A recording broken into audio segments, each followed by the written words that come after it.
ವೀಕ್ಷಕರೇ, ಇಷ್ಟೆಲ್ಲ ಕನ್ನಡ ಸೀರಿಯಲ್ಗಳಲ್ಲಿ ಮನಸ್ಸಿಗೆ ತುಂಬಾನೇ ಇಷ್ಟವಾಗುವಂತ ಸೀರಿಯಲ್ ಅಂದ್ರೆ ಅದು ಶ್ರೀ ರಾಘವೇಂದ್ರ ಮಹಾತ್ಮೆ ಸೀರಿಯಲ್ ಅಂತ ಹೇಳಿದ್ರೆ ತಪ್ಪಾಗಲ್ಲ. ಒಂದು ಕ್ಷಣ ಈ ಸೀರಿಯಲ್ ಅನ್ನ ವೀಕ್ಷಣೆ ಮಾಡುವಾಗ ನಾವೆಲ್ಲರೂ ಕೂಡ ಎಷ್ಟೋ ವರ್ಷಗಳ ಹಿಂದಕ್ಕೆ ಹೋಗಿ ನಿಜವಾದ ರಾಯರ ದರ್ಶನವನ್ನ ಪಡೆದಂತೆ ಈ ಸೀರಿಯಲ್ ಅಲ್ಲಿ ಅನುಭವ ಆಗುತ್ತೆ ಅಂತಾನೆ ಹೇಳ್ಬೋದು.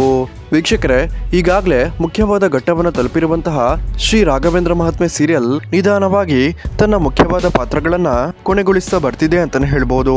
ಇತ್ತೀಚೆಗೆ ರಾಯರ ತಂದೆ, ಗುರು, ತಾಯಿ ಹಾಗೇನೆ ಪತ್ನಿಯ ಪಾತ್ರ ಮಾಡ್ತಿದ್ದಂತಹ ಎಲ್ಲರ ಪಾತ್ರಗಳು ಕೂಡ ಸಮಯಕ್ಕೆ ತಕ್ಕಂತೆ ಕೊನೆಗೊಂಡಿದ್ದು, ರಾಘವೇಂದ್ರ ರಾಯರ ಮುಖ್ಯ ಗುರುಗಳಾಗಿರುವಂತಹ ಸುಧೀಂದ್ರ ತೀರ್ಥರ ಪಾತ್ರ ಕೂಡ ಸದ್ಯದಲ್ಲೇ ಕೊನೆಗೊಳ್ಳಲಿದ್ದು, ನಟ ಭರತ್ ಅವರು ಈ ಒಂದು ಸೀರಿಯಲ್ ನ ಸುಧೀಂದ್ರ ತೀರ್ಥರ ಪಾತ್ರಕ್ಕೆ ವಿದಾಯವನ್ನ ಹೇಳಿದ್ದಾರೆ ಅಂತಾನೆ ಹೇಳ್ಬೋದು.